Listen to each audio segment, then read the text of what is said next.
आज की क्लास में हम पढ़ेंगे कि मल्टीप्लायर किस तरह काम करता है, वर्किंग ऑफ मल्टीप्लायर। देखो अभी तक हमने ये पढ़ा कि भाई अगर इकोनॉमी के अंदर हम अपनी इन्वेस्टमेंट में 1,000 करोड़ लगाते हैं, एडिशनल लगाते हैं डील टैक्स, तो अगर हमारा मल्टीप्लाई 4 टाइम्स है तो हमारी जो इनकम इकोनॉमी के अंदर टोटल इनकम जो जनरेट होती है वो 1,000 का 4 टाइम्स जनरेट होगी, 4,000 करोड़। अब 1,000 इकोनॉमी में एक्स्ट्रा लगाने पर हमारी जो इनकम 4 गुना बढ़ रही है, किस तरह बढ़ती है उसको आज हम पढ़ेंगे। तो मल्टीप्लायर जो काम करता है वो बेसिकली इस कॉन्सेप्ट में काम करता है कि एक आदमी का जो एक्सपेंडिचर होता है वो दूसरे आदमी की इनकम होती है। नॉर्मल सी बात है, मैं मार्केट में गया, मैंने एक शर्ट परचेज करी 2,000 रुपए की, तो मेरा एक्सपेंडिचर हो गया और जिससे मैंने परचेज करी वो उसकी इनकम हो गई।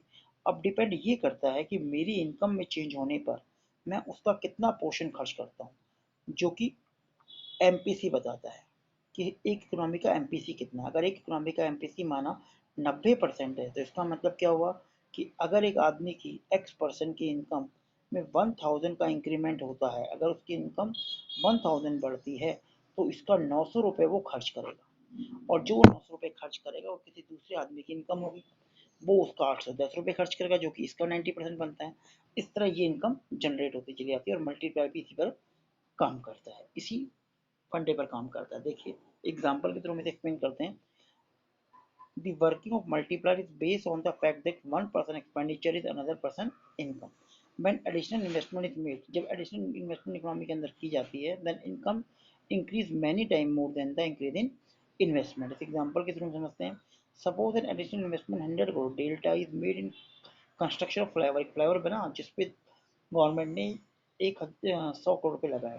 This extra investment generate the extra income 100 crore of first round. किसी ना किसी की इनकम जनरेट हुई होगी, चाहे वो सीमेंट वाला हो, रेत वाला हो, मजदूर हो, तो इकोनॉमी के अंदर 100 करोड़ की इनकम जनरेट हुई। But this is not the end of the economy. जो इनकम जनरेट हुई वो उसे खर्च भी करेगा, और ये खर्च डिपेंड करता है कि उस इकोनॉमी का एमपीसी कितना है। अब मान के चलते हैं, the MPC is to be 9.9 the additional income is 90% of 100 crore. तो इसका मतलब क्या बना, इसका मतलब ये बना कि 90 crore of consumption expenditure is remain round the same. 90 crore आपने कंज्यूम करा, बाकी रिमेनिंग सेव कर लिया, it will increase the income of 90 crore. तो दूसरे ने 90 करोड़ होगा। अब ये 90 करोड़ की इनकम है वो भी उसका 90% खर्च करेंगे। तो जब वो 90% खर्च करेंगे तो next round 90% of income of 90 crore is 81 crore spend on the consumption of remaining amount is saved, बाकी सेव करेगा। The multiplier process will go on consumption every round of 0.9 times additional income of previous round, ये चलता रहेगा। तो अगर हम इसे detail calculate करें तो इसमें हुआ क्या, 100 करोड़ आपने इन्वेस्ट किया तो ये पहली इनकम जनरेट हुई, तो इसका 90% जो खर्च हुआ, 90 ये दूसरी इनकम जनरेट हुई, फिर इसका 90% 81 ये तीसरी इनकम जनरेट हुई, जो इनकम वाइज सॉरी वाइज जो इनकम जनरेट हुई, इन्वेस्टमेंट हमारी एकदम हुई थी।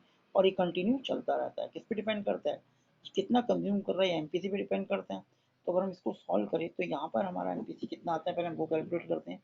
तो यहाँ पे k इज इक्वल टू, इसी क्वेश्चन की हम बात प्रोसेस की बात करें, 1/1 माइनस एमपीसी होता है। तो यहाँ पे इसका मतलब k कितना आ गया, 1/1 माइनस 0.9। तो इसका मतलब 1 माइनस 10 आ गया, k 10 आ गया। इसका मतलब अगर इकोनॉमी के अंदर 100 करोड़ रुपए लगाए जाते हैं, डेल्टा आई 100 करोड़ की जाती है, तो इससे मल्टीप्लाई बाय 10 अगर हम करें तो 1,000 करोड़ डेल्टा वाई जनरेट होता है। ठीक है, इस तरह प्रोसेस कंटिन्यू चलता रहता है। तो डिपेंड किस पे कर रहा है, के पे डिपेंड कर रहा है कि आप इन्वेस्टमेंट कितनी कर रहे हो। आपका के इस क्वेश्चन में निकला 10, आपने एडिशनल इन्वेस्टमेंट जो करी वो करी 100 करोड़। तो इसके बेस पे हमारी जो एडिशनल इनकम जनरेट हुई वो कैसे हुई, के इज इक्वल टू होता है हमारा डेल्टा वाई अपॉन में डेल्टा आई। तो के 10 हो गया, डेल्टा वाई हमें फाइंड करना है, डेल्टा आई हमारा 100 है, तो मल्टीप्लाई कर दिया तो कितना आ गया, 1,000 करोड़ आ गया। तो इस तरह मल्टीप्लायर काम करता है।